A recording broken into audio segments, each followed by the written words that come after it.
The Oscar winner, his spouse, and his dog all found dead inside their home. Police revealing where their bodies were found and the other discoveries made. What they're saying about the possibility of foul play. It's a virus that was supposed to be eradicated, but there is now not only a growing and deadly outbreak in Texas, there is a measles alert in the Northeast, too. The new warning from health officials. Two brothers and online influencers awaiting trial for human trafficking overseas arrive in Florida, where the governor says they are not welcome. What President Trump is saying about reports his administration lobbied to have Andrew and Tristan Tate's travel ban lifted in Romania. At my age, I'm ready to fight. Bring it. I'm not going to let this happen to me. It's the land their family worked before they owned it, dating back to slavery. And now a railroad is trying to take part of it through eminent domain. So far, the law is on the company's side, but the landowners say they are not backing down. How far they are prepared to take this fight. From ABC News World Headquarters in New York, this is Prime with Linsey Davis. And good evening, I'm Phil Lipoff in tonight for Linsey Davis. Thanks so much for streaming with us. It is great to have you with us on a busy Thursday night. We begin with the death of Oscar-winning actor Gene Hackman, who was found dead at his New Mexico home along with his wife and one of their dogs. And tonight, troubling new details are emerging. Gene Hackman, who was 95 years old, had retired to Santa Fe after a legendary career, starring in dozens of iconic films with an incredible range, playing heroes and villains to ordinary guys, winning 2 Oscars for his work. You may know him from appearances in The French Connection, Unforgiven, Spider-Man, The Royal Tenenbaums, just to name a few. And today, he was found dead in his home along with his wife, Betsy, and one of their dogs. Authorities say it appears they had been dead for some time and will likely take an autopsy to determine a cause. We'll look back at Gene Hackman's masterful career a little later, but first, ABC's Mola Lenghi on the investigation. Gene Hackman spent a lifetime playing unforgettable characters. All right, Popeye's here. Get your hands on your heads. Get off the bar and get on the wall. From his iconic role as rogue detective Popeye Doyle in 1971's The French Connection, to his turn as the sadistic sheriff Bill Daggett in Unforgiven. Now all you gotta do is pull the trigger, mister. The legendary actor, his wife Betsy Arakawa, and one of their dogs were found dead at their home in Santa Fe Wednesday. Tonight, authorities are calling the deaths suspicious. According to the search warrant affidavit, deputies arrived at their home in this gated community in Santa Fe Wednesday afternoon after a caretaker spotted 2 bodies inside the home through a window and called 911. But I see them, she's laying down on a floor from the window. Do they appear to be awake or alert? No, it's not. Do you hear them talk or cry? No. Are they moving at all? No, dude, they're not moving. Just send somebody out here really quick. Deputies finding the door ajar and 95-year-old Hackman on the ground near the kitchen area, one observing a pair of sunglasses located near the left of his body, leading him to believe the male individual had suddenly fallen. The bodies showed signs of decomposition, indicating they had been dead for some time. There was no indication of a struggle. There was no indication of anything that was missing from the home or disturbed. 65-year-old Arakawa found on the bathroom floor with a, quote, space heater near the female's head. A deputy observed an orange prescription bottle nearby that appeared opened with pills scattered on the countertop. One of the couple's dogs, a German Shepherd, found dead about 10 to 15 feet from Arakawa in a closet of the bathroom. 2 other dogs found alive on the property. I think there was a dog door where they had access to come in and out of the house. So the other dog didn't. He was in a kennel or a crate. It's concerning that everyone in the house, including the dog, is deceased. All right, Mola Lenghi, thank you for that. And we want to learn a little bit more about what we can about this complicated investigation. So for that, we turn to retired NYPD Chief of Detectives and ABC News contributor Bob Boyce. Bob, what evidence did police likely gather today? Bill, what they gathered was the pills, and that's important to see what she was taking, what kind of meds she was.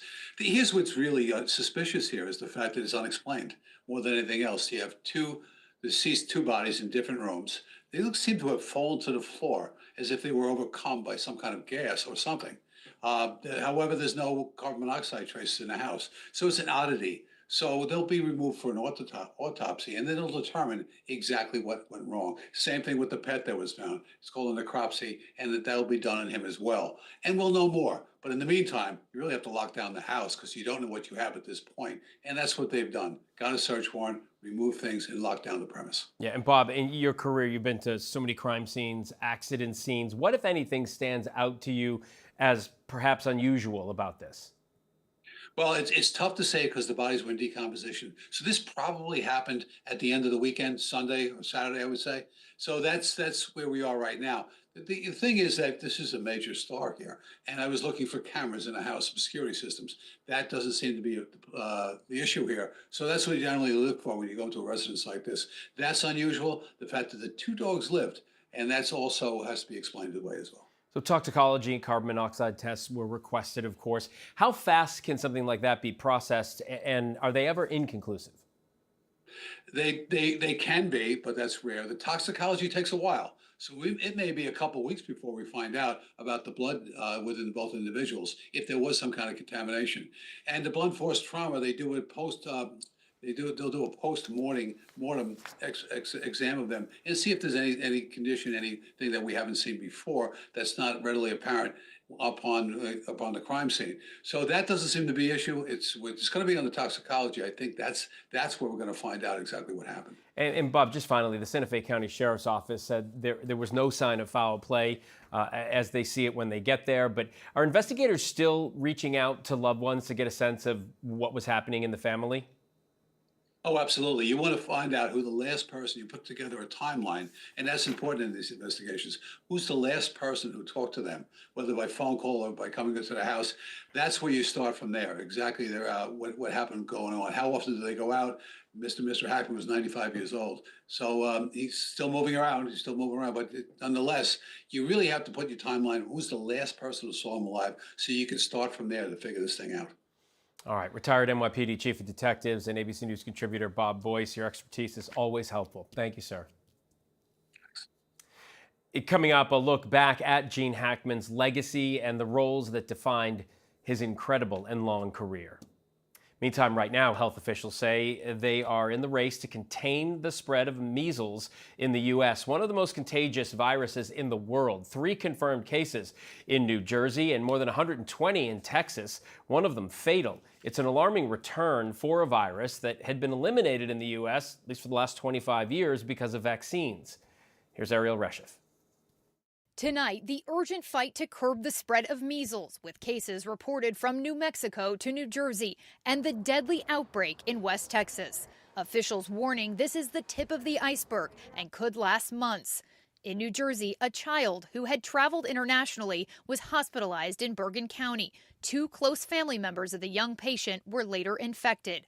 All 3 unvaccinated. The New Jersey Health Commissioner saying so far the virus appears to be contained. The Department of Health is in contact with the cases and that we are doing safe contact tracing. We're out there trying to keep this contained. But in West Texas, alarm growing after measles claimed the life of an unvaccinated child. The first death from the preventable disease here in the U.S. in a decade. 124 confirmed cases there, but tonight officials tell ABC News that number could be much higher. At least 20 pediatric patients admitted to the hospital since the start of the outbreak, all unvaccinated.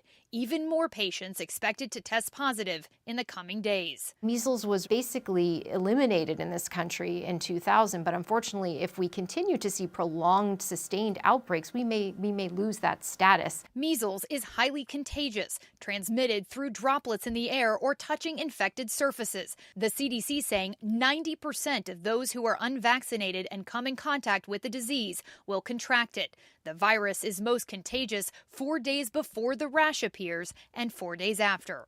Health and Human Services Secretary Robert F. Kennedy Jr., who has promoted anti-vaccine views in the past, saying the outbreaks are not unusual. It's not unusual. We have measles outbreaks every year. Ariel joins us now. And Ariel, it seems like we do hear of some cases every year of the measles. What's different this time, though? Well, Phil, doctors say that we do see outbreaks every year of the measles, but what's really concerning here is the rate at which these cases are climbing, and some experts tell us that we are on pace to quickly surpass last year's numbers. Phil? Ariel Reshef tonight from New Jersey. Ariel, thank you.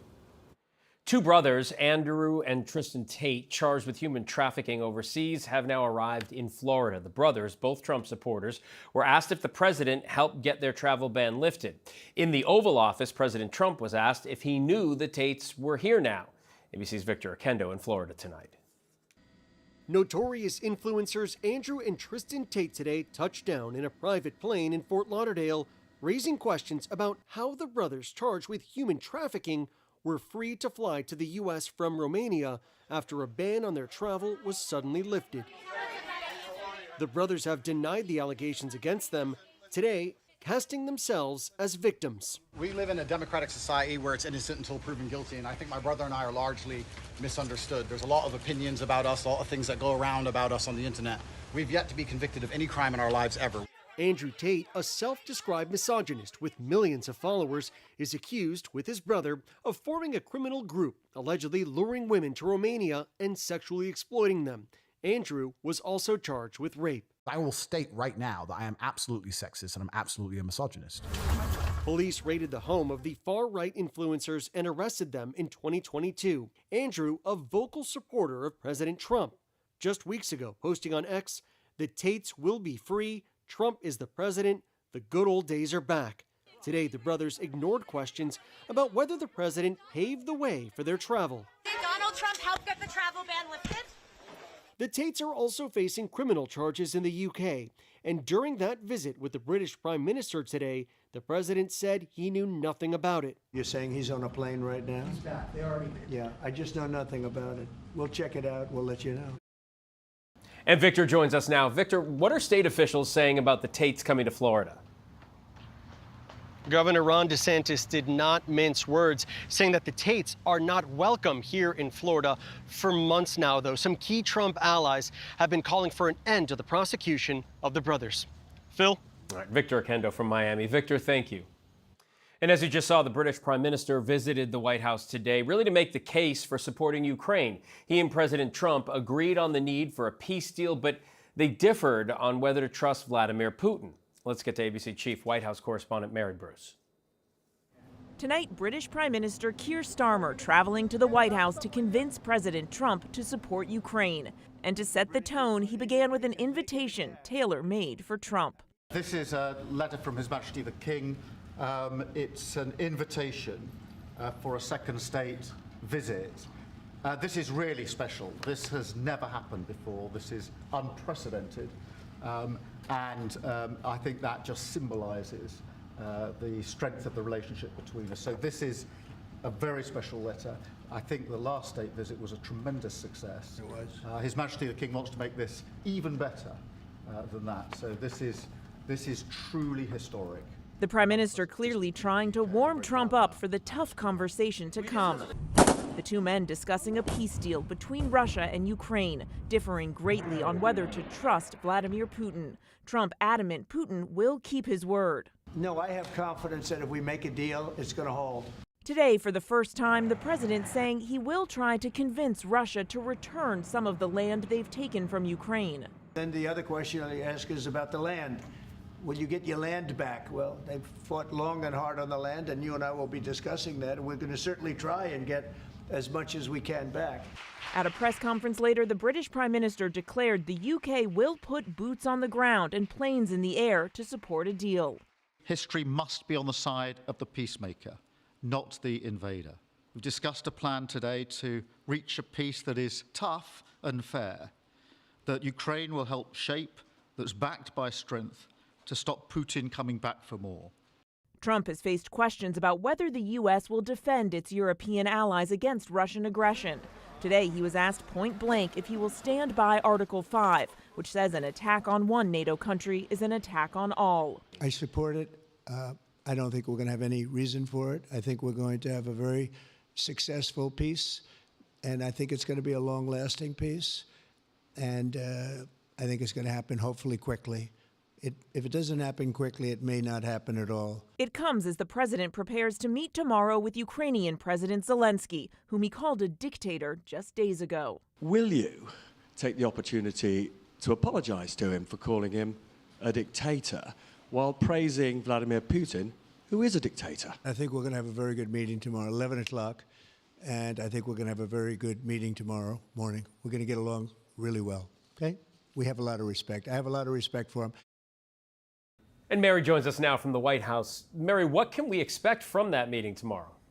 Well, Phil, it will certainly be a high-stakes encounter. Zelensky and the president will be signing a deal to share Ukraine's mineral resources, but Zelensky is also going to be looking for some security guarantees from the president to prevent Russia from invading again. And so far, President Trump has been unwilling to give them. Phil? All right, Mary Bruce from the White House. Mary, thank you. Thank you. Meantime, a federal judge has found the mass firings of probationary employees was likely unlawful, granting temporary relief to a coalition of labor unions and organizers that had sued to stop the Trump administration's massive trimming of the federal workforce.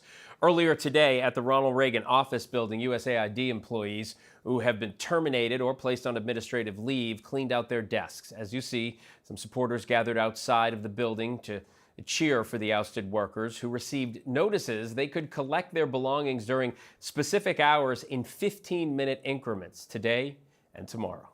For more now on the Trump administration's dismantling of U.S. aid, we are joined by Mitchell Warren. He's the executive director of the AIDS Vaccine Advocacy Coalition. The aid organization is one of the plaintiffs in the case now before the Supreme Court, calling for the government to resume funding. Sir, thanks so much for taking the time to talk with us. As we said, the courts have put a hold on the administration's freeze on funding, but how is this impacting your organization's work? So the freeze that was announced first in the executive order and then in actions taken by USAID and the State Department have really had a chilling effect, not only on AVAC, a relatively small HIV prevention organization, but really a chilling effect on the entire AIDS response globally and on global health and development globally. It's been a huge challenge.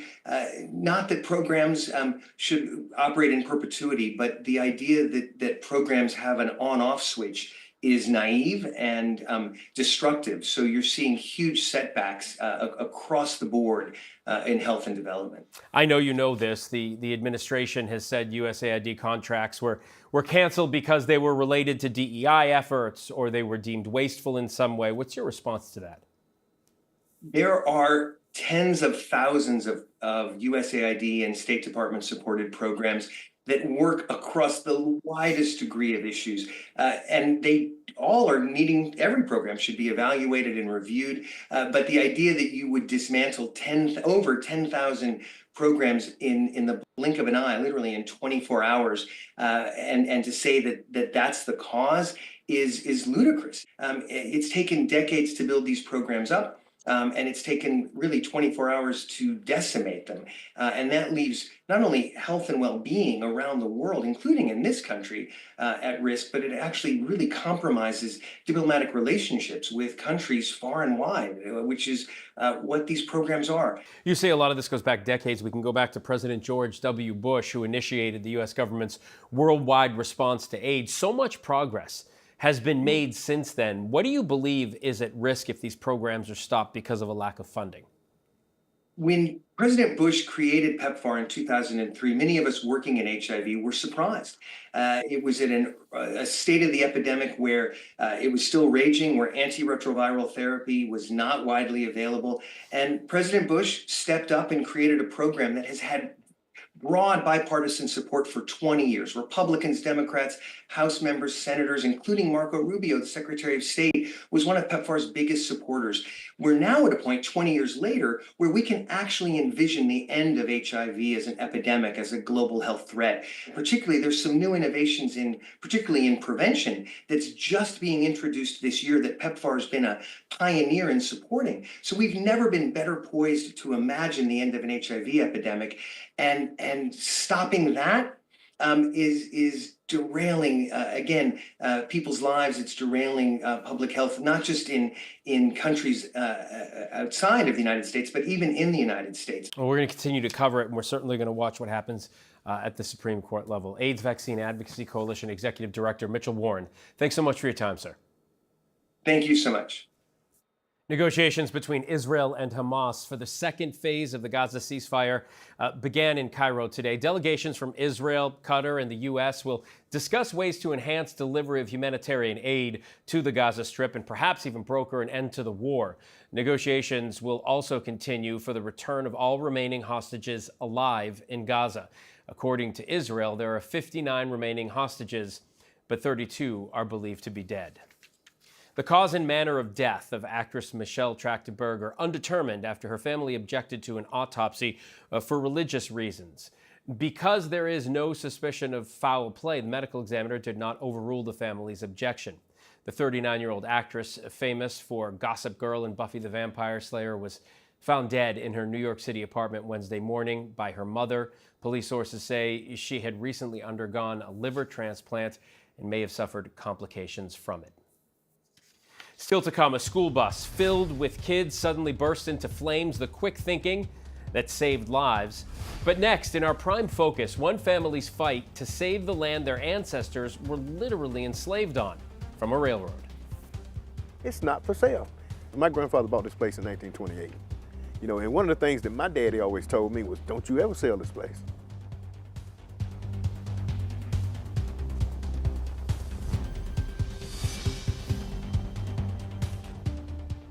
On the Friday night before the Oscars, where's the one place to see the stars, the nominees? Mind-blowing. Powerful. Audacious. So fun. Revealing interviews. I've never pushed myself so much as an actor. What everyone's talking about. I don't have an off switch. I don't have the thing that says this is enough. You had me in tears. You and your co-star, Ariana Grande. Oh my goodness. Countdown to the Oscars with Robin Roberts. Don't be wicked, Robin. But I want to be popular. Friday night on ABC. A 12-year-old girl fighting for her life, stabbed 19 times. Her two so-called friends accused of the heinous crime. How did a sleepover end in a brutal attack? Now, 11 years later, with the two girls who brutally stabbed her, one released and free, and one about to be released. Inside the case that gripped the nation and still captivates true crime junkies worldwide. It is everywhere, and our jaws were on the floor. Surviving Slender Man, now streaming on Hulu. I'm 110% ready to fall in love. Tall, handsome, smart. He's perfect. Time just stood still. It's kind of already sinking in that these other girls are dating my boyfriend. Everybody just really wants Grant, and we're all fighting for his love. You act like you don't care. He knows how I feel. I know I'm in trouble. Everyone's so mean. I did not know how hard this was gonna be.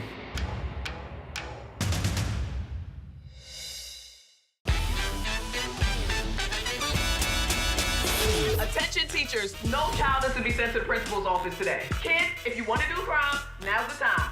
Happy first day in school. Yes! Weren't there like 4 more of these? Yeah, we were robbed. Hey, buy 3, get 1 free. I'ma call your mother on you. Bring the rest back here, boy.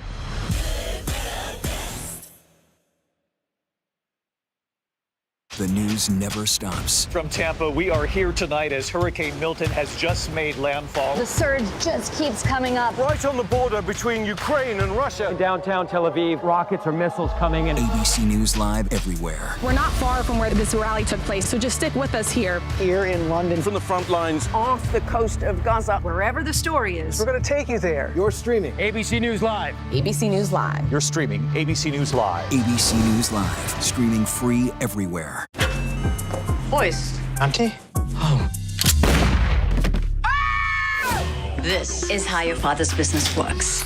The life of crime and the life of this deli. We're innocent. We'd be the first innocent brown people in jail. Oh my God.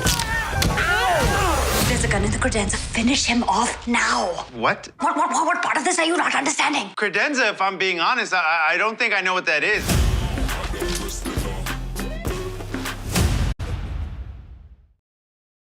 As we prepare to close out Black History Month, we take a look now at an African-American family fighting for their history, tied to the land their ancestors once toiled on as slaves, later working to own it. A railroad now trying to take part of it through eminent domain, promising it will bring more jobs. The conflict could go all the way to the Supreme Court. Senior national correspondent Steve Osunsami has more in tonight's Prime Focus. History will tell you that the railroad helped put America on the right track. When back in the 1800s, these iron horses first started moving people and their goods across the land. All of a sudden, it took only 4 days to cross the country, instead of 30. It's one of the reasons it made sense to give railroads, which in most cases are still privately owned, some of the same powers to claim someone else's land as a power company, an airport, or even a public school system. You'll never sell? No. No matter, no price? No. I don't want that through here. I don't want that here. If I sell it, there's going to be a train there. Forever. At my age, I'm ready to fight. Bring it. I'm not going to let this happen to me.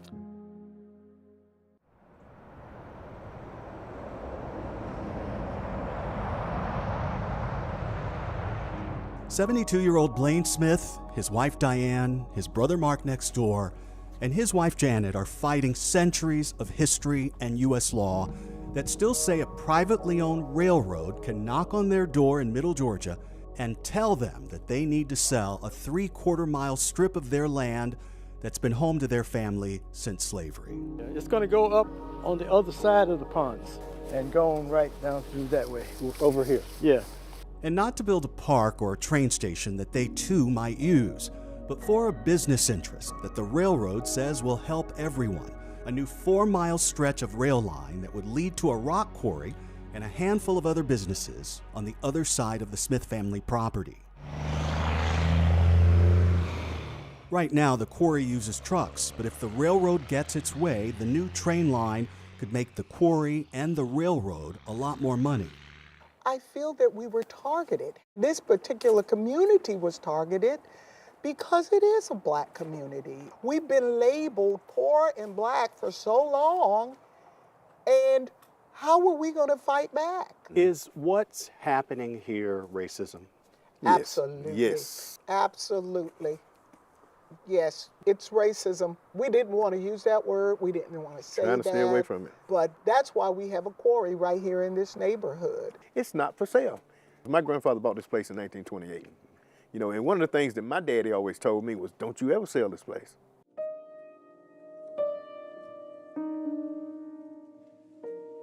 This is my father and my family.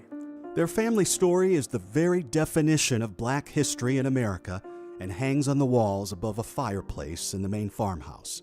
My great-grandmother, who was his wife at that time, but she had passed away here, was born a slave on the property. That great-grandmother was born here a slave on what was then the Dixon Plantation near Sparta, Georgia, a few hours south of Atlanta. And her father was the slave master. She had children with this man, David Dixon, a farmer who was white and able to keep his family safe from the racial violence of their time. This was one of their daughters, a girl named Helen, who married James Blaine Smith and started buying up some 600 acres of property in the late 1920s. Their oldest son was this man, James Adolph Smith, who married his wife Carolyn and told his 6 children that they should never sell any of it. And I can tell you that from his dying bed. Yes. He said, keep it whole. Keep it whole. Keep it in the family. About 2 years ago, the brothers and other family who still farm trees on the land started getting letters from this man, who also has his own long family history down here in the country. I just think that, rural Georgia needs opportunity. Benjamin Tarbutton III, seen here in his high school yearbook, is president of the Sandersville Railroad. He says he could have moved to the big city after college. Atlanta, coincidentally, was built by railroads, but he came back home to hard-pressed rural Georgia to run the family business. It was started by a great-grandfather of his same name in 1916, and he says the new rail line to the rock quarry could lead to at least a dozen permanent jobs and could help get this place growing again. He told us to go take a look in town and see the sad storefronts that have looked this way for more than 30 years. And while he wouldn't say how much he was offering the black landowners, he told us he's still trying to get them to willingly sell small portions of their land. And the thing I shared with the family members I've met with is, I'm a landowner too. I've been on their side of the table really all the time, except now. And the thing that we always have done is we tried to get as much money as we could, but we always worked with them. And that's what we're asking folks to do with us now. Whatever he offered, okay, was not what it would have been worth if we went to sell it. They tried to minimize the impact of a train cutting directly through your property. There is this argument, of course, that, they didn't ask for this. I understand that. You're not in that same spot. Right. You have the power of eminent domain. Right. I mean, it's a tough deal. The infrastructure of this country. I mean, if eminent domain did not exist, we would not have everything that's a part of modern day Georgia, modern day America. The power of eminent domain usually belongs to government, like a state highway department, or a public utility, like a gas company. And it's usually for building something everyone can use, like Central Park in New York, or Hoover Dam near Las Vegas. And it often feels enormously cruel to landowners, allowing the city of New London, Connecticut, for example, to condemn this little pink house in 1997. Mrs. Suzette Kelo went all the way to the U.S. Supreme Court because they were taking her land to build a $300 million research center for the Pfizer drug company. And in a decision that still shocks people today that the families in Georgia hope they can help overturn, the court ruled against her, saying that economic development was a good enough reason to condemn her land and sell it to private developers. Homes and lives were destroyed, and in the end, the new research center was never built. We have currently a petition pending before the U.S. Supreme Court in a case out of New York trying to overturn that Kelo decision. If that case is not the one that is going to do it, this certainly could be the case that makes it up there. Mike Greenberg is from the same legal group that fought for Suzette Kelo. They flew south and are helping the Georgia families for free. The real issue here is it a public or private use? That's correct. At a hearing a few weeks ago, the judge said more than once that he felt for the families, most of them African American, who crowded his courtroom. I'm very sympathetic to the landowners, and if I ruled from what I thought was morally right, I would absolutely rule in your favor. 2 weeks later, he ruled for the railroad, pointing to the law, but he won't let Mr. Tarbutton condemn the land until the families get another chance with a higher court. People are accusing you and your businesses that if these families were white, that perhaps there would be a different treatment, you might have gone to a different way. Well, I think that's a gross mischaracterization. We came up with a straight line from point A to point B, and we didn't know who the property owners were at that time, much less what they looked like. When you hear people say that, as they did in court, that this feels like a transfer of wealth, I just disagree with that. I mean, we're benefiting from the aggregate rock that's going to be going from that quarry to whatever plant, whatever use, whether it's to for road building, for asphalt, for concrete. From the sky, you can see that he's continued to build his new rail line, or spur as they call it, right up to the Smith family properties on land that other neighbors have already agreed to sell. He's recently connected these tracks to a much larger CSX rail line that stretches up and down the East Coast, allowing his customers to sell far away more easily. In a statement, the owners of the quarry say that it will soon be able to produce and transport several times its current annual volume, and that this will also benefit the local economy with increased expenditures on fuel, electricity, supplies, food, and catering. Okay, good. But those who hope in the Lord will inherit the land. The Smiths are now hoping a court will let them honor their father's dying wish to keep the land whole. So, morally, remember what the judge was saying? Morally, I think we're winning. But are you winning legally? Laws don't have to be moral. I want people to remember This is America, where we are always given the right to freedom and not be encumbered with other people coming in and trying to take away or steal that little piece of serenity. Anything and everything you have that you love is worth fighting for. Don't ever quit fighting for it. And their fight does continue. Steve, thank you for that. Still to come tonight, a hooded figure seen on surveillance video firing a gun. The CEO police say he was targeting. And between flu and the measles, there are serious viral concerns this year. We're going to take a look for you by the numbers.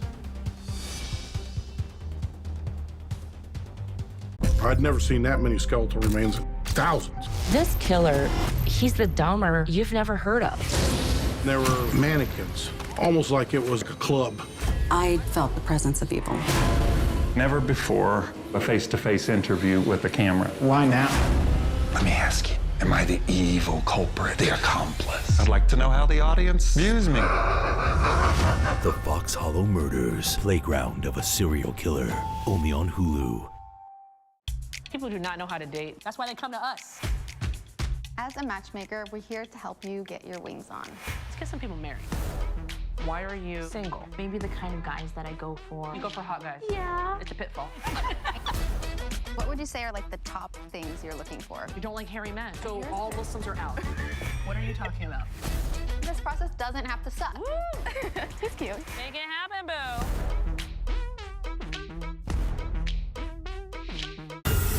It started with a spark. Getting that golden ticket today. Good luck on the golden ticket. That grew into a light. Will change my life. I know you're nervous. Show me a place where dreams come true.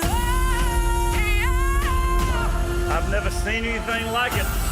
You're going to Hollywood. My dream came true. There are surprises in every person. Where dreams come true. The news never stops. We are here in Israel, a nation at war. Hurricane Helene screaming across the state, and that's why ABC News Live never stops. Taking you to the center of the story. As news breaks live. ABC News Live is there for you all morning live. Right there. As events unfold across the day, breaking down the day's top stories. ABC News Live Prime going there, wherever the story is. And ABC News Live lighting up the weekend. ABC News Live. Because the news never stops.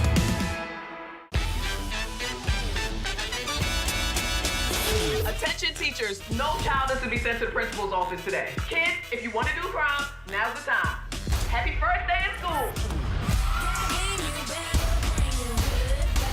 Yes! Weren't there like 4 more of these? Yeah, we were robbed. Hey, buy 3, get 1 free.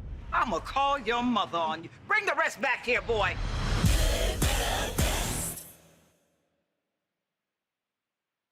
I'm 110% ready to fall in love. Tall, handsome, smart. He's perfect. Time just stood still. It's kind of already sinking in that these other girls are dating my boyfriend. Everybody just really wants Grant, and we're all fighting for his love. You act like you don't care. He knows how I feel.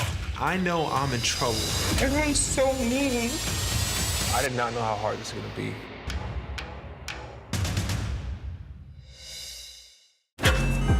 Boys. Auntie? Oh. This is how your father's business works. The life of crime and the life of this deli. We're innocent. We'd be the first innocent brown people in jail. Oh my God. There's a gun in the credenza. Finish him off now. What? What part of this are you not understanding? Credenza, if I'm being honest, I don't think I know what that is.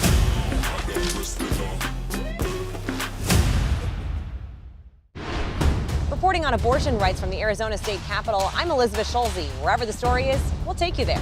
You're streaming ABC News Live. Welcome back. As health officials tell us, be it the flu or measles, the best way to protect yourself and your family from illness is by getting vaccinated. The latest figures on the flu vaccine's efficacy this year by the numbers. The makeup of the flu shot changes annually based on which strains are circulating out there. Children and adolescents were up to 60% less likely to visit a doctor after receiving this year's shot, and up to 78% less likely to be hospitalized. This data according to the CDC's early estimates. For adults, the flu vaccine made them up to 54% less likely to visit a doctor or be hospitalized. Now, all these numbers are similar or surpass the effectiveness of flu shots from prior seasons. For the first time since the 2017-2018 season, this current season has been classified as high in severity for all age groups. No surprise then that at least 19,000 deaths have been reported from the flu so far this season. And just a reminder, it's not too late to get your flu vaccine. But the flu, of course, isn't the only health concern this winter. With measles affecting pediatric populations, this is the fourth year in a row the U.S. has dropped below 95% vaccine coverage, which means certain populations might not be benefiting from herd immunity. Measles, mumps, rubella vaccination coverage is now just 92.7% among kindergartners. Still to come tonight, comedian Gabriel Iglesias is in the house. His fourth Netflix special just came out. We're going to ask him, are all those crazy stories you tell really true? And World News Tonight anchor David Muir takes a look at Gene Hackman's long career. As successful as Hackman was, even he battled imposter syndrome. A 12-year-old girl fighting for her life, stabbed 19 times. Her two so-called friends accused of the heinous crime. How did a sleepover end in a brutal attack? Now, 11 years later, with the two girls who brutally stabbed her, one released and free, and one about to be released. Inside the case that gripped the nation and still captivates true crime junkies worldwide. It is everywhere, and our jaws were on the floor. Surviving Slender Man, now streaming on Hulu. From Pixar comes an all-new original series.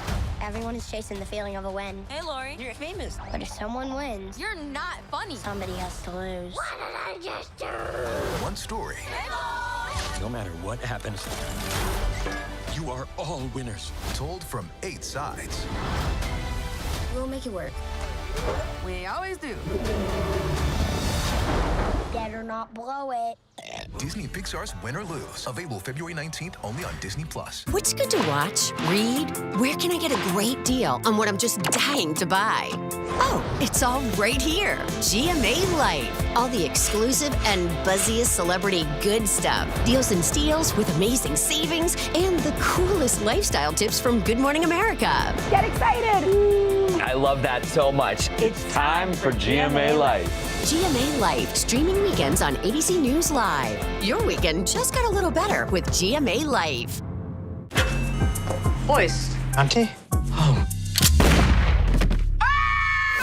This is how your father's business works. The life of crime and the life of this deli. We're innocent. We'd be the first innocent brown people in jail. Oh my God.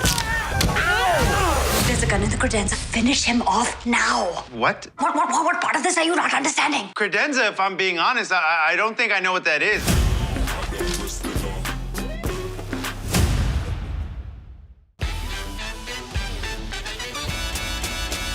Attention teachers, no child is to be sent to the principal's office today. Kids, if you want to do crime, now's the time. Happy first day of school. Yes! Weren't there like 4 more of these? Yeah, we were robbed. Hey, buy 3, get 1 free. I'ma call your mother on you. Bring the rest back here, boy.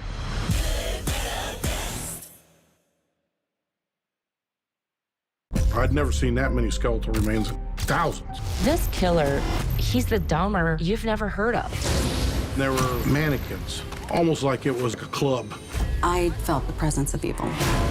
Never before a face-to-face interview with the camera. Why now? Let me ask you, am I the evil culprit, the accomplice? I'd like to know how the audience views me. The Fox Hollow Murders, playground of a serial killer, only on Hulu.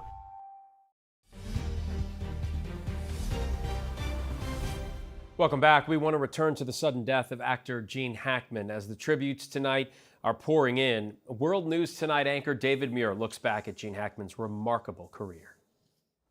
Because you clearly haven't got the message. This is my town. Gene Hackman was a gifted, prolific, Oscar-winning actor. I don't care what the scoreboard says at the end of the game. In my book, we're going to be winners. For decades, bringing some of Hollywood's most memorable characters to life. Often called Hollywood's perfect everyman, but he was much more than that. He brought depth, charm, and an intensity to his roles. Good afternoon. His breakout role opposite Warren Beatty in Bonnie and Clyde in 1967.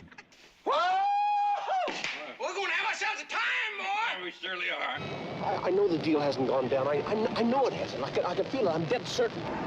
Winning his first Oscar for Best Actor in The French Connection in 1971. All right, nobody move. Put your hands in the air.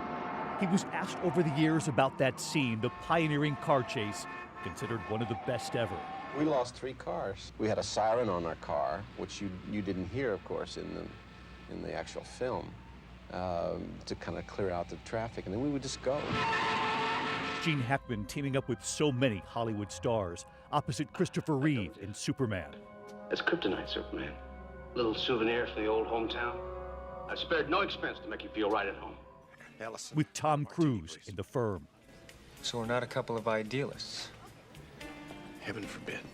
Give him a missile key. With Denzel Washington in Crimson Tide. With Sharon Stone and Leonardo DiCaprio in The Quick and the Dead. Don't ever cross me. And don't try to stare me down like you're doing now. And with Clint Eastwood in Unforgiven, he won an Oscar for Best Supporting Actor. You're right not to take it, Bob. I would have killed you. Born in 1930, he lied about his age as a young man to enlist in the Marine Corps. He sold shoes, drove a truck to get by, while he worked on his dream of acting. He spoke of his father leaving the family when he was a child, while he was outside playing. He remembered his father waving as he drove off. He would often say he was grateful to play a different kind of Hollywood leading man over the course of his 40-year career. He changes, which always interests me in characters. We all have conflict. We all say we're one thing and really have to do another. Tonight here, the tributes for Gene Hackman and his wife Betsy of 34 years, a businesswoman and former pianist. Legendary director Francis Ford Coppola posting this image of Hackman on the set of The Conversation, writing, "The loss of a great artist always cause for both mourning and celebration. Gene Hackman, a great actor, inspiring and magnificent in his work and complexity. I mourn his loss and celebrate his existence and contribution." Clint Eastwood tonight saying there was no finer actor than Gene, intense and instinctive, never a false note, adding he was also a dear friend whom I will miss very much. Viola Davis posting this picture saying, "Loved you in everything, tough yet vulnerable. You were one of the greats." And Tom Hanks tonight sharing this picture and writing, "There has never been a Gene Hackman type. There has only been Gene Hackman." Tonight, the actor, in his own words. In life, sometimes you do get what you want. I'm sure there'll be people who will argue with that. Life tends to go in peculiar ways. A remarkable career and legacy. Our thanks to David for that. The questions surrounding the death of a college student during a fraternity event, dramatic rescue after a horse falls into an icy pond, and the all-star, all-female crew headed into space. These stories and more in tonight's rundown.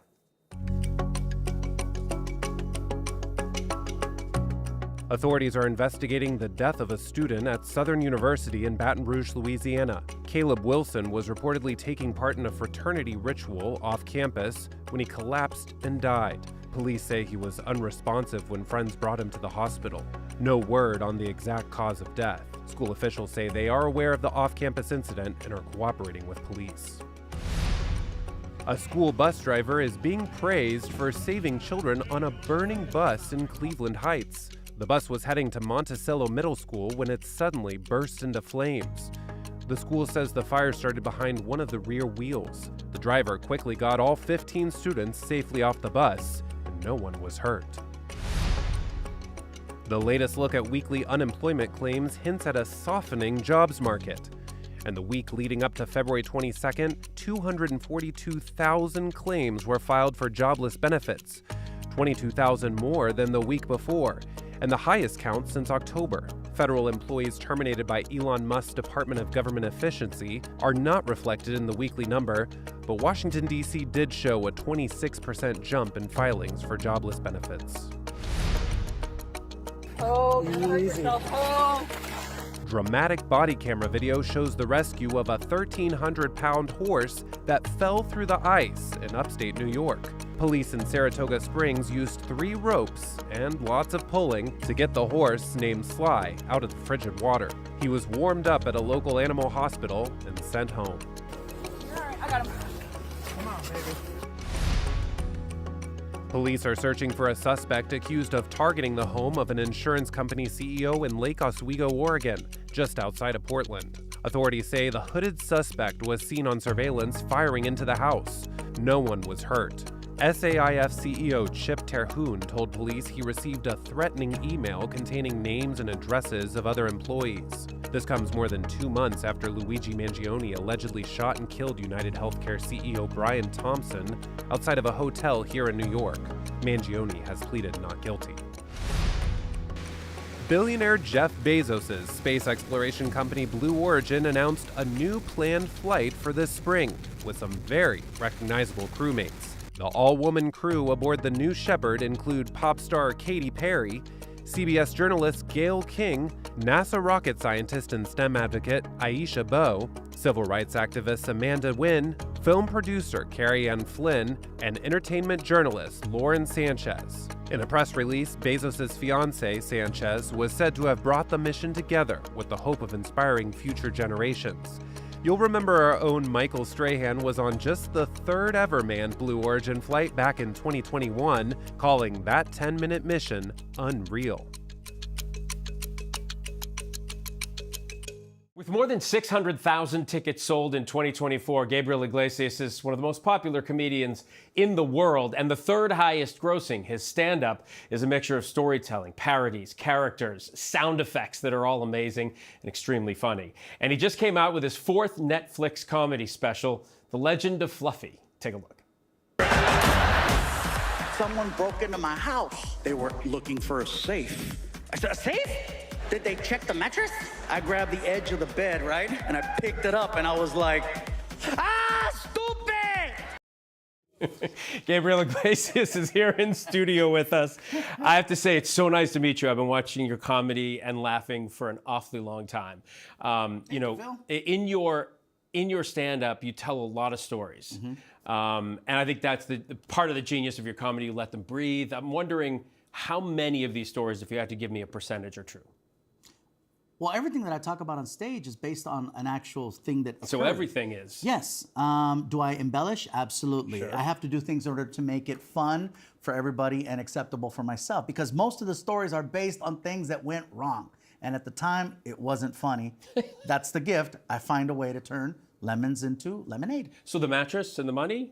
Were you robbed? Was there an actual? People broke into my house. This happened in Southern California. They broke into my home. They trashed the place, and they were looking for some stuff, and they didn't find it.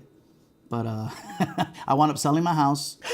Yeah, it was bad. They know who did it, and there's nothing they can do about it. Wow. So unfortunately. And you brought it into the routine. I put it in the routine, and so I got some laughs out of it. So it did pay for itself.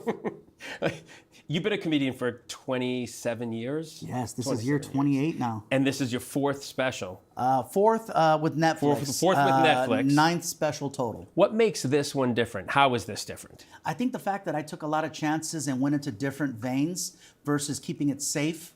In the past, I've always kept the show safe. But I feel in what sense? I'm wondering. In what sense that I didn't go into certain topics because of how much controversy there is with certain subjects. So to tread lightly on some of these topics, only because I was actually affected by some of these things, I felt that I was able to have fun and talk about it. It was a chance. I did take a big chance on this. Fortunately, I haven't gotten much pushback. Were you nervous about it? I was, because again, it's something different.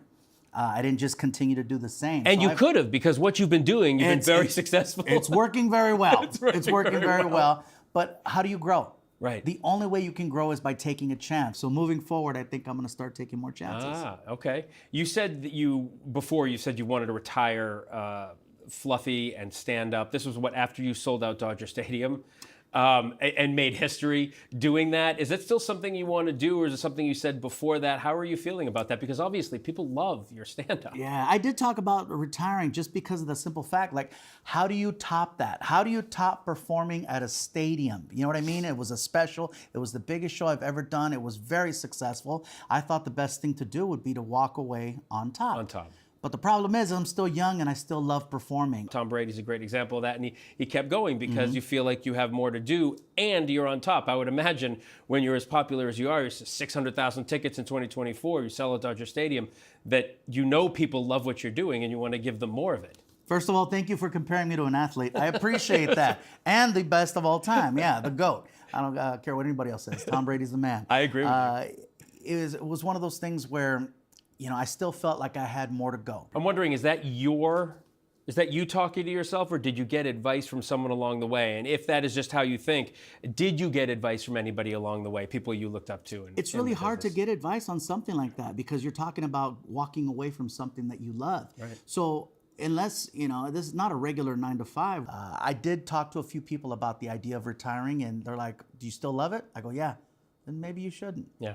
And the shirts, the Hawaiian shirts. I know this was gifted to you today at another interview. More so loud. Anything that has some animation, anything that's fun. This is a fun shirt, so I went with it. It looks fantastic. Thank you so much for taking the time. I appreciate you being here. And you can watch Gabriel Iglesias' Legend of Fluffy on Netflix. Legend of Fluffy. Today. And that's our show for this hour. I'm Phil Lipoff. Stay with ABC News Live for more context and analysis of the day's top stories. Thanks for streaming with us.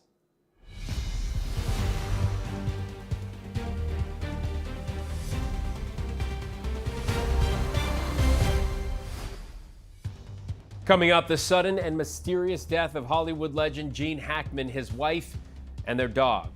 A stark warning as the U.S. sees its first measles death in a decade, a growing number of cases from Texas to New Mexico to New Jersey. What's good to watch? Read? Where can I get a great deal on what I'm just dying to buy? Oh, it's all right here. GMA Life. All the exclusive and buzziest celebrity good stuff. Deals and steals with amazing savings and the coolest lifestyle tips from Good Morning America. Get excited! I love that so much. It's time for GMA Life. GMA Life, streaming weekends on ABC News Live. Your weekend just got a little better with GMA Life. I'd never seen that many skeletal remains. Thousands. This killer, he's the dumber you've never heard of. There were mannequins, almost like it was a club. I felt the presence of evil. Never before a face-to-face interview with the camera. Why now? Let me ask you, am I the evil culprit, the accomplice? I'd like to know how the audience views me. The Fox Hollow Murders, playground of a serial killer, only on Hulu.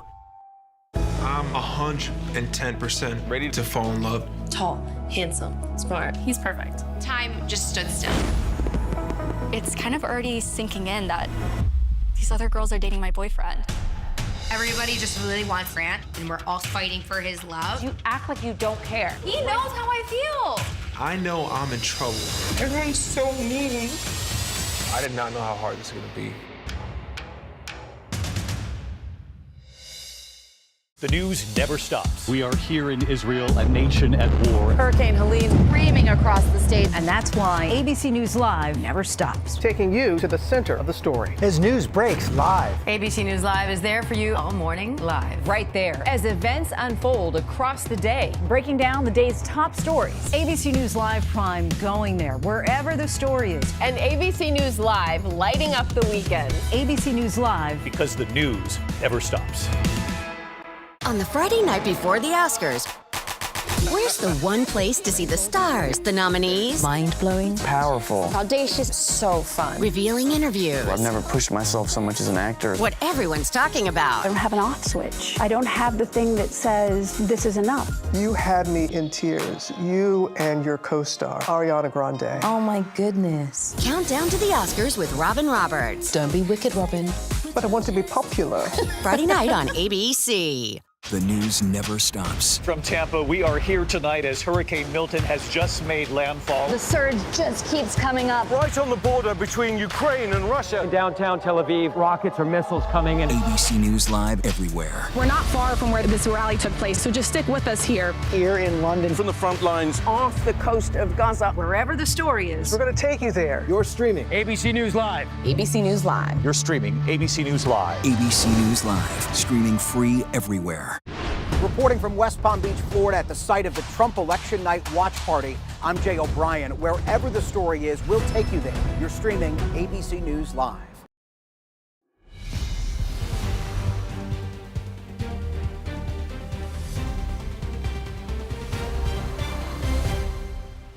Good evening. I'm Phil Lipoff in for Linsey Davis. Thanks so much for streaming with us. We begin with the death of Oscar winner Gene Hackman. He was found dead at his New Mexico home along with his wife and one of their dogs. And tonight, there are some troubling new details emerging. Hackman, who was 95, had retired to Santa Fe after a legendary career starring in dozens of iconic films, with an incredible range, often playing heroes, sometimes villains, and just ordinary guys, winning 2 Oscars for his work and appearing in classics like The French Connection, Unforgiven, Superman, and The Royal Tenenbaums, just to name a few. Authorities say it appears Hackman and his wife Betsy had been dead for some time, and it will likely take an autopsy to determine the cause of death. Here's ABC's Mola Lenghi on the investigation. Gene Hackman spent a lifetime playing unforgettable characters. All right, Popeye's here. Get your hands on your heads. Get off the bar and get on the wall. From his iconic role as rogue detective Popeye Doyle in 1971's The French Connection, to his turn as the sadistic sheriff Bill Daggett in Unforgiven. Now all you gotta do is pull the trigger, mister. The legendary actor, his wife Betsy Arakawa, and one of their dogs were found dead at their home in Santa Fe Wednesday. Tonight, authorities are calling the deaths suspicious. According to the search warrant affidavit, deputies arrived at their home in this gated community in Santa Fe Wednesday afternoon after a caretaker spotted 2 bodies inside the home through a window and called 911. But I see them, she's laying down on a floor from the window. Do they appear to be awake or alert? No, it's not. Do you hear them talk or cry? No. Are they moving at all? No, dude, they're not moving. Just send somebody out here really quick. Deputies finding the door ajar and 95-year-old Hackman on the ground near the kitchen area, one observing a pair of sunglasses located near the left of his body, leading him to believe the male individual had suddenly fallen. The bodies showed signs of decomposition, indicating they had been dead for some time. There was no indication of a struggle. There was no indication of anything that was missing from the home or disturbed. 65-year-old Arakawa found on the bathroom floor with a, quote, space heater near the female's head. A deputy observed an orange prescription bottle nearby that appeared opened with pills scattered on the countertop. One of the couple's dogs, a German Shepherd, found dead about 10 to 15 feet from Arakawa in a closet of the bathroom. 2 other dogs found alive on the property. I think there was a dog door where they had access to come in and out of the house. So the other dog didn't. He was in a kennel or a crate. It's concerning that everyone in the house, including the dog, is deceased.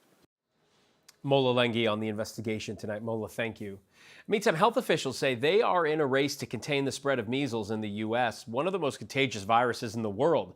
3 confirmed cases in New Jersey, more than 120 in Texas, one of them fatal. It's an alarming return for a virus that had been eliminated in the U.S. for the last 25 years because of vaccines. Here's Ariel Reshef. Tonight, the urgent fight to curb the spread of measles, with cases reported from New Mexico to New Jersey and the deadly outbreak in West Texas. Officials warning this is the tip of the iceberg and could last months.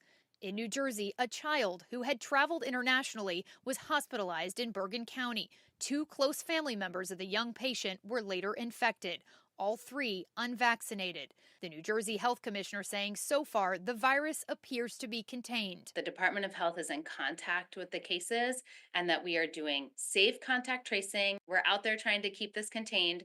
But in West Texas, alarm growing after measles claimed the life of an unvaccinated child, the first death from the preventable disease here in the U.S. in a decade. 124 confirmed cases there, but tonight officials tell ABC News that number could be much higher. At least 20 pediatric patients admitted to the hospital since the start of the outbreak, all unvaccinated.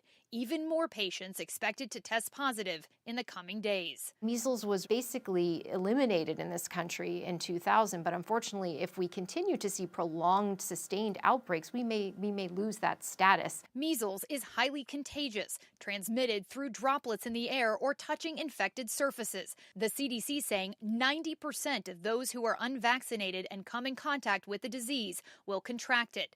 The virus is most contagious 4 days before the rash appears and 4 days after. Health and Human Services Secretary Robert F. Kennedy Jr., who has promoted anti-vaccine views in the past, saying the outbreaks are not unusual. It's not unusual. We have measles outbreaks every year. Our thanks to Ariel Reshef. Attorney General Pam Bondi today requesting that the FBI release the complete files related to the investigation of convicted sex offender Jeffrey Epstein. Epstein allegedly exploited at least several dozen underage girls at his homes in New York, Florida, and elsewhere. Epstein died by suicide in New Jersey City Jail in 2019. Just a short time ago, Bondi, in conjunction with the FBI, declassified and publicly released files related to the Epstein investigation. Senior investigative reporter Aaron Katersky joins us now by phone.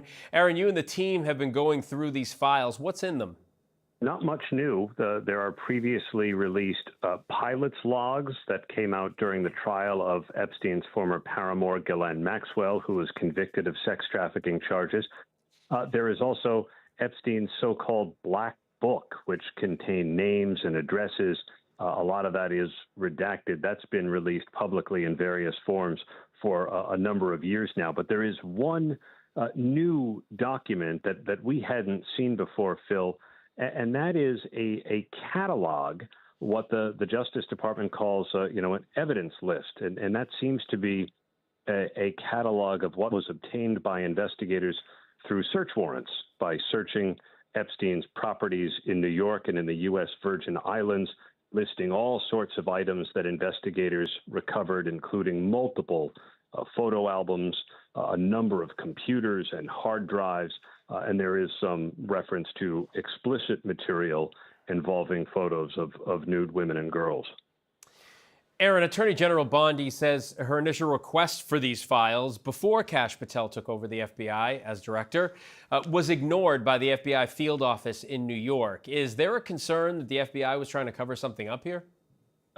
Maybe on the part of the Attorney General, but Phil, I have to tell you, there is still an open case here.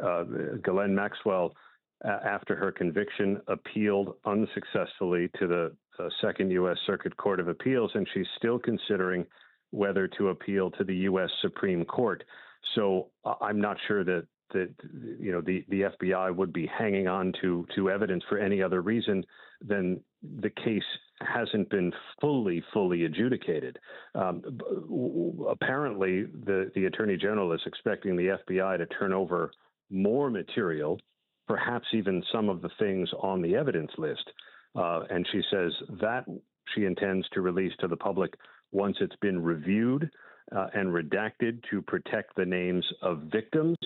That could take weeks, if not months, and a team of people familiar with the case. And there are very few of those people left inside the Justice Department.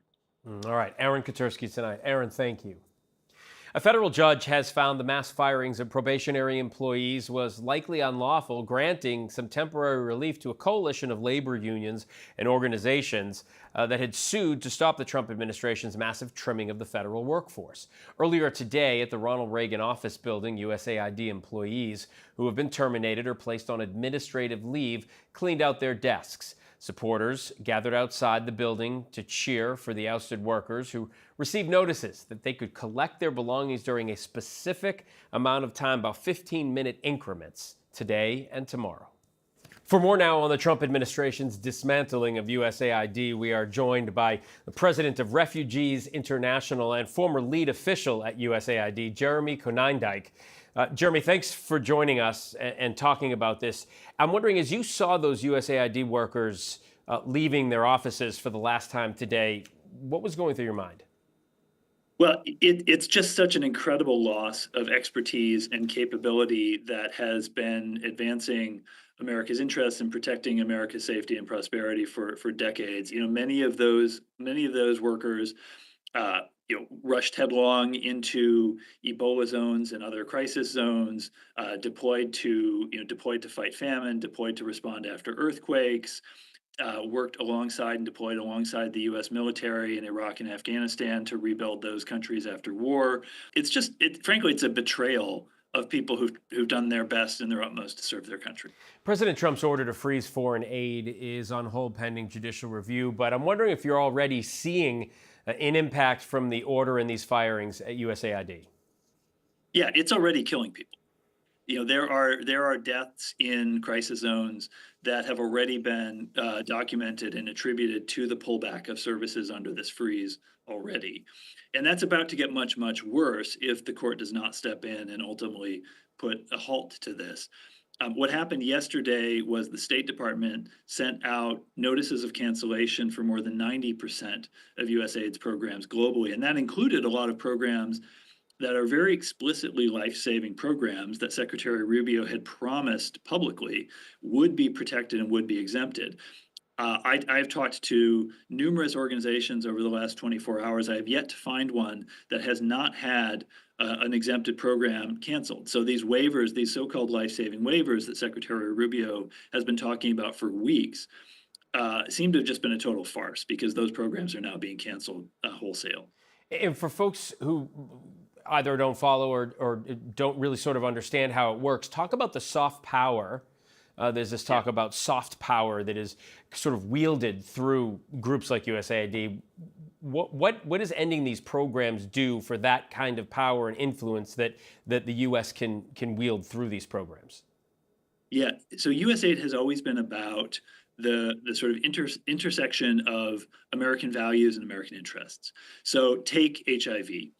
President George W. Bush decided in the face of a massive global HIV epidemic that it was both an important show of American benevolence, but also really important to America's global interests to get control of that epidemic and to fight it. This was a time when there were countries in sub-Saharan Africa that had HIV infecting 30 to 40% of their populations, taking out entire generations of their workforce. And that is bad for those countries, but it's bad for America to have that dangerous an outbreak so out of control. And so he stood up what's called the President's Emergency Plan for AIDS Relief. That's been running now for 20 years. It has saved 25 million lives. It has brought the global HIV epidemic under much greater control.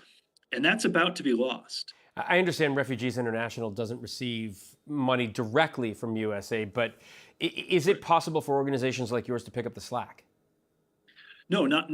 There's no one who can pick up the slack. It's really been a marquee way that America shows leadership in the world and shows that, we are not just a country of sort of hard power and aircraft carriers. We are a country that also seeks to partner and do good around the world. And frankly, that is much more why why we are so admired around the world than the example of our hard power.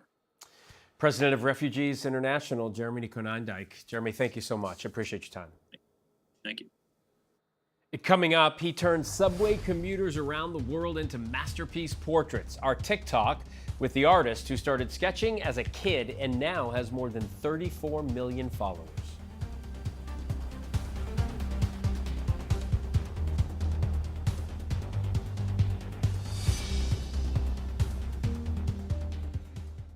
I'm 110% ready to fall in love. Tall, handsome, smart. He's perfect. Time just stood still. It's kind of already sinking in that these other girls are dating my boyfriend.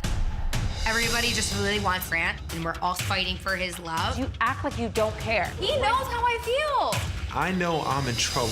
Everyone's so mean. I did not know how hard this was gonna be.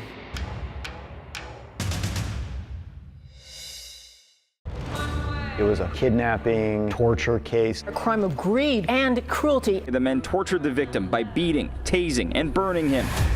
And this is where it gets really horrible. The guy was cutting off my roommates. It was like a bad dream. This crime was horrific. He's a psychopath. How could you possibly defend somebody like that? This was a story about greed, sadism, evil. Wicked Game, Devil in the Desert, only on Hulu. A 12-year-old girl fighting for her life, stabbed 19 times. Her two so-called friends accused of the heinous crime. How did a sleepover end in a brutal attack? Now, 11 years later, with the two girls who brutally stabbed her, one released and free, and one about to be released. Inside the case that gripped the nation and still captivates true crime junkies worldwide. It is everywhere, and our jaws were on the floor. Surviving Slender Man, now streaming on Hulu. On the Friday night before the Oscars, where's the one place to see the stars, the nominees? Mind-blowing. Powerful. Audacious. So fun. Revealing interviews. I've never pushed myself so much as an actor. What everyone's talking about. I don't have an off switch. I don't have the thing that says this is enough. You had me in tears. You and your co-star, Ariana Grande. Oh my goodness. Countdown to the Oscars with Robin Roberts. Don't be wicked, Robin. But I want to be popular. Friday night on ABC. Reporting from the White House on election night, I'm Mary Alice Parks. Wherever the story is, we'll take you there. You're streaming ABC News Live. We are tracking several headlines around the world for you right now. Egypt and Israel confirming that delegations from Israel and Qatar arrived in Cairo for talks on extending the ceasefire deal set to expire this weekend. It comes as 14 people were injured, one critically, by a driver who rammed into a bus stop in northern Israel today. Police say the driver is a 53-year-old Palestinian man who lives in Israel and is married to an Israeli citizen. They believe the man had nationalistic motivations and are calling his actions an act of terror. Mexico announcing it will extradite drug lord Rafael Caro Quintero to the United States, convicted of murdering former DEA agent Enrique Camarena in 1985, one of the most notorious killings in Mexico's narco wars. Caro Quintero, a co-founder of the Guadalajara cartel, one of the most powerful drug trafficking organizations during the 1980s, spent 28 years in prison for that crime. More than 24 other suspected cartel members will be extradited. Meantime, the Vatican is saying Pope Francis's condition continued to improve today, but added further days of clinical stability are needed to clarify the prognosis. The Vatican also said the 88-year-old pontiff slept well and spent the day resting as he marks 2 weeks in the hospital fighting pneumonia. We're going to turn now to our weekly segment, TikTok, where we take a closer look at the story behind the sensation. He turns everyday subway commuters from all over the world into masterpieces with his famous portraits of people. Devon Rodriguez's talent and vision have made him one of the most followed visual artists on TikTok. He's got 34 million followers watching his every brushstroke, and they are amazing. Take a look. When people show you who they are, believe them the first time, so you don't have to repeat the same mistake 29 times. Yeah. That's my best advice from her. I have a hard time with that too sometimes, because you always want to believe the best in people. Devon Rodriguez joins us in studio. Just a casual clip of you hanging with Oprah and sketching her. Yeah. It's so nice to meet you. As I told you, you've been coming up in my Instagram feed. I know you're huge on TikTok, 34 million followers, millions on Instagram. People love watching what you do. When did you start? I know you started doing this in high school, but how did it all begin? Yeah, so in high school, just on my way to school from the Bronx, I would just sketch people on the subway, and that was my way of getting better at doing portraits. And then later on, 2020, I started making these videos for TikTok, and then it just started garnering millions of views, getting me millions of followers very fast. Like, to this day, I'm still shocked by it. And in the beginning, did it take you longer to sketch someone than it does now? Yeah. How have you honed your craft over the years? Oh yeah, I'm way faster now, just because like I know the tools, the tips of the trade, and like just practice over and over, it just gets easier. How quickly can you sketch someone if you needed to do it quickly?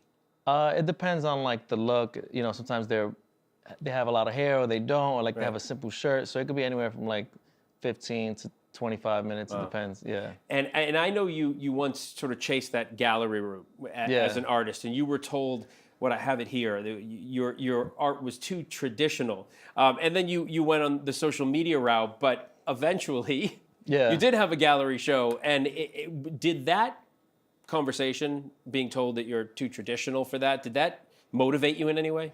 Yeah, it always made me feel like I could just do it myself, put a gallery show together myself. And now what I do is I go all around the world and I do these watercolors and I sell them as prints for like $200. So it's very accessible for everyone instead of just being like this pretentious gallery world thing. I just want it to be for like the everyday person. Because, you know, I'm like a kid from the Bronx. I'm not from these like gallery spaces and like I don't really understand it, you know, so.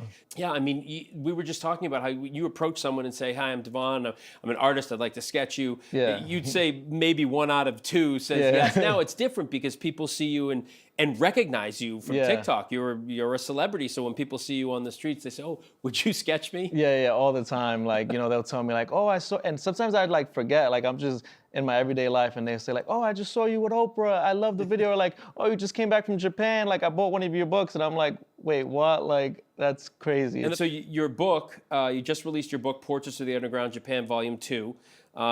Tell us about those prints. Yeah, it's just like I drew these people in different stations and then different locations that just inspired me. Like just random, you know, I walk down the street and I'll see like this corner bar and I'm like, wow, that looks cool. And I'll sit there and sketch it. Amazing. But yeah.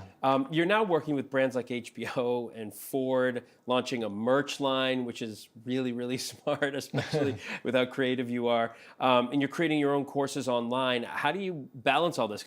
Yeah, it's a lot of work, but I really, really love it. Like, this is not a job to me. This is my passion, like to put together my diary. Well, they say if you do what you love, you never work a day in your life, right? So, yeah, absolutely. Congratulations. Thank Devon. you. It's really nice to meet you. Thank you can you. check out Devon on TikTok at Devon Rodriguez Art for drawing lessons and art on the go. All amazing. And still to come, from extraterrestrial life to how the cosmos affect your daily life, our next guest takes on the journey to uncover the secrets of the universe.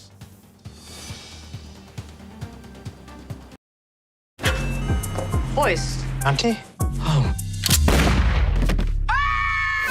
This is how your father's business works. The life of crime and the life of this deli. We're innocent. We'd be the first innocent brown people in jail. Oh my God. There's a gun in the credenza. Finish him off now. What? What part of this are you not understanding? Credenza, if I'm being honest, I don't think I know what that is.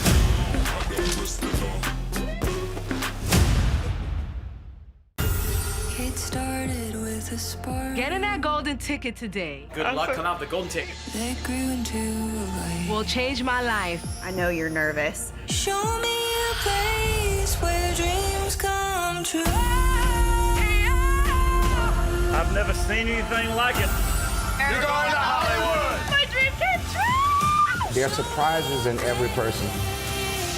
Where dreams come true.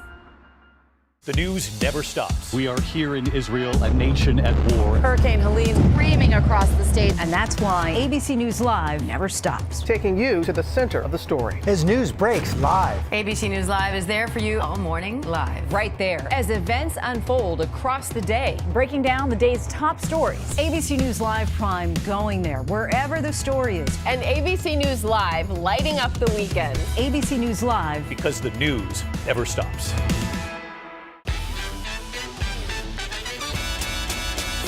Attention teachers, no child is to be sent to the principal's office today. Kids, if you want to do prom, now's the time. Happy first day of school. Yes! Weren't there like 4 more of these? Yeah, we were robbed. Hey, buy 3, get 1 free. I'ma call your mother on you. Bring the rest back here, boy.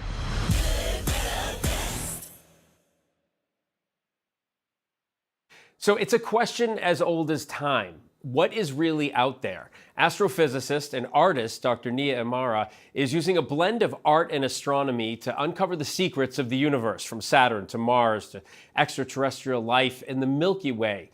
Painting the cosmos, she's using portraits to take the readers on a journey into time and space. Dr. Imara joins us here in studio. So nice to meet you. Thank you for being here. This is, you and I were talking, this is like 15 years of your life culminating into a book. Why did you decide to put it into a book? Yeah, you know, over the years, people have often asked me the question of how I incorporate art and science, being a painter and being an astrophysicist.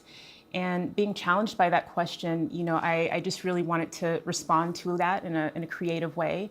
And so, yes, this book is a culmination of hearing that question and my response to it. It's so neat because when you're in school, you hear you have a science brain or you have an arts brain, but there are folks who have both. And you say it was a conscious decision to sort of meld the two. Absolutely.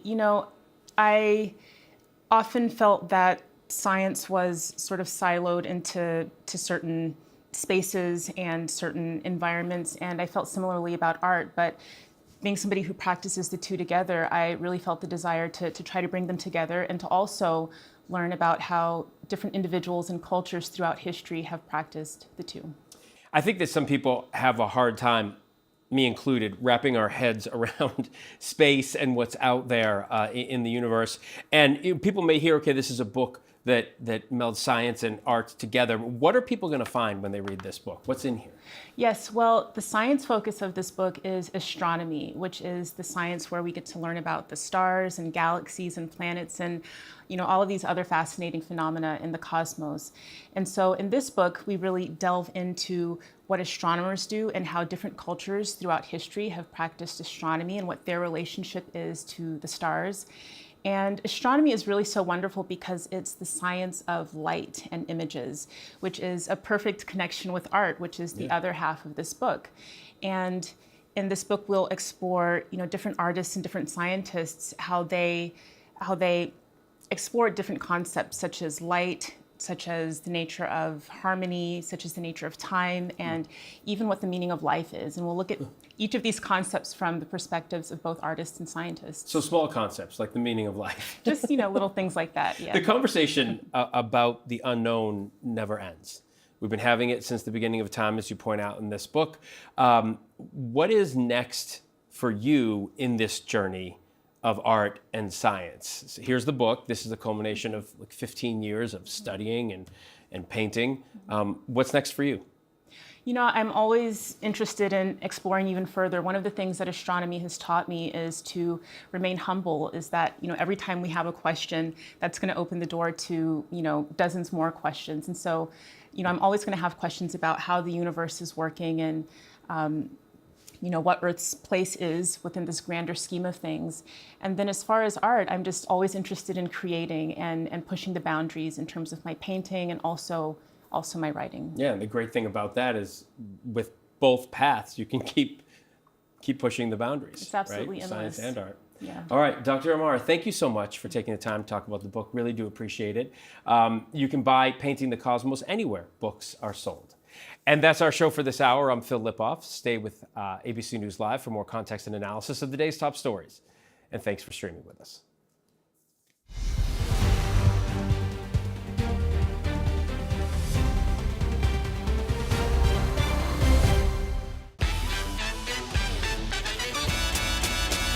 Attention teachers, no child is to be sent to the principal's office today. Kids, if you want to do